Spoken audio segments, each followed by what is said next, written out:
Ever wondered how to keep your employee information and their salaries organized and accessible, all within a free accounting software? It can feel like a daunting task, especially if you're a small business owner juggling a million things at once. Payroll is one of those critical, yet often complex, areas that can easily lead to headaches if not handled correctly.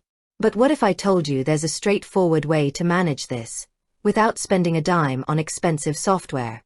Today, we're going to dive into Wave, a powerful, completely free cloud-based accounting platform. And I'll walk you through, step by step, exactly how to enter your employee details and their salary information. This isn't just about ticking a box. It's about building a robust, organized system that will save you time, reduce errors, and give you peace of mind. We'll cover everything from the initial setup to handling different payment types and ensuring all your data is accurate and ready for tax season. So, let's get started. The first step is to log into your Wave account. If you don't have one yet, it's easy to create one. Just go to waveapps.com and sign up. Once you're in, you'll be on your dashboard. Now, Wave has a fantastic feature called Payroll, but it's important to understand the distinction.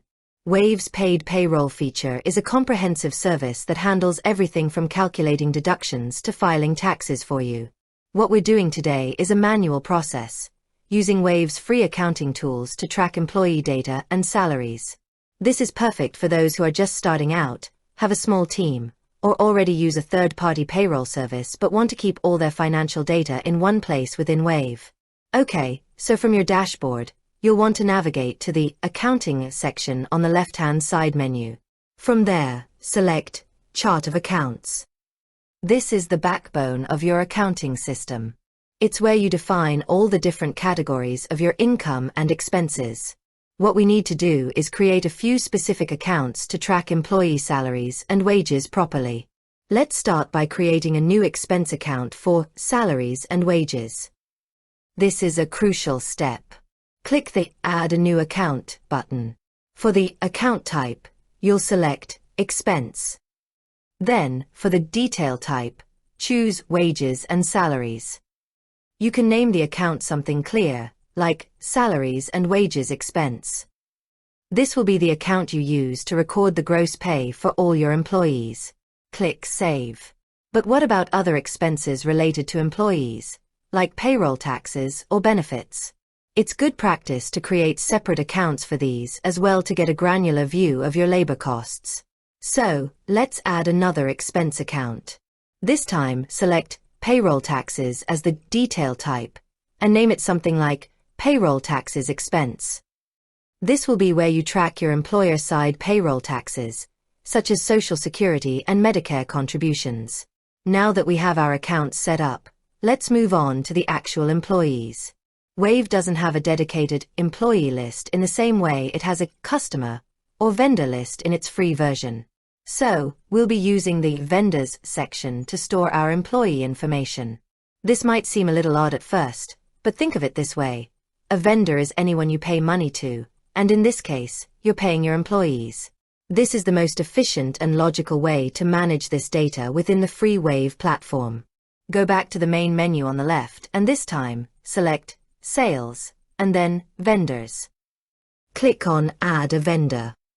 Here, you'll enter the details for your first employee. Under Business Name, you can simply put their full name. So, for example, John Doe. You can then fill in their email address, phone number, and mailing address. It's important to have this information on file. This section also has a Notes field, which is a great place to store additional, non-sensitive information like their start date or job title. After you've entered the employee's details, click Save.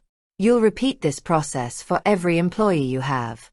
As you add more employees, your vendor list will grow, and you'll have a centralized place to find all their contact information. Now for the most important part, entering the salary and paying your employees. We're going to use the Journal Entries feature to record these payments. This is where you'll use those expense accounts we created earlier. Go to Accounting on the left menu and then select Journal Entries. This is where you manually record transactions that don't fit into the typical income or expense categories. Click on Add a Journal Entry. In the date field, you'll enter the date the payroll is being paid. For the memo or description, be as specific as possible. Something like bi-weekly payroll for John Doe, July 1st to 15th, 2025. This will make it easy to find and review later. Now, we'll enter the debits and credits. Accounting 101, right?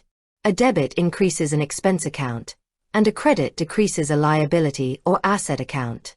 So for salaries, we're increasing our salaries and wages expense account, and we're decreasing our bank or cash account.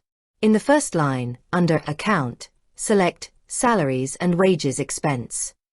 Then, under Debit, enter the gross pay for the employee. Let's say John Doe's gross pay is $2,000 for that pay period. You'll enter $2,000 here. Now for the second line. Under Account, you'll select the bank account from which you're paying the employee. So, checking account, or whatever you've named it. Then under Credit, you'll enter the net pay, the amount you actually paid the employee after any deductions. Let's say, for simplicity's sake, the net pay is $1,800. You'll enter $1,800 here. You might be asking, what about the difference? The $200 in deductions. This is where we need to create a liability account to track those withholdings. Let's go back to our chart of accounts for a moment. Under Add a New Account, select Liability as the account type. Then, for the detail type, choose Payroll Liabilities. You can name this account something like Payroll Withholding Liability. This is the account where you'll temporarily hold the money you've withheld from employees before you pay it to the government or other entities. Now, back to our journal entry. We have our $2,000 debit to salaries and wages expense, and our $1,800 credit to checking account. We need to account for the $200 difference. So, we'll add a third line. Under Account, select the Payroll Withholding Liability account we just created. Under Credit, you'll enter the $200. Now, if you look at the bottom of the screen, the total debits and credits should balance. $2,000 debit and $2,000 credit. This is the fundamental principle of double entry accounting, and it ensures your books are always in balance. Click Save. You'll need to repeat this journal entry process for each employee and each pay period. While this is a manual process, it is a fantastic way to keep a precise record of all your payroll expenses within your free Wave account. What about if you're not paying a salary, but hourly wages? The process is very similar. The only difference is how you calculate the gross pay. Instead of a fixed salary, you'll multiply the hours worked by the hourly rate. So if your employee worked 40 hours at $20 an hour, the gross pay is $800. You'll then use that $800 as the debit in your journal entry. With that said, thanks for watching, and until next time.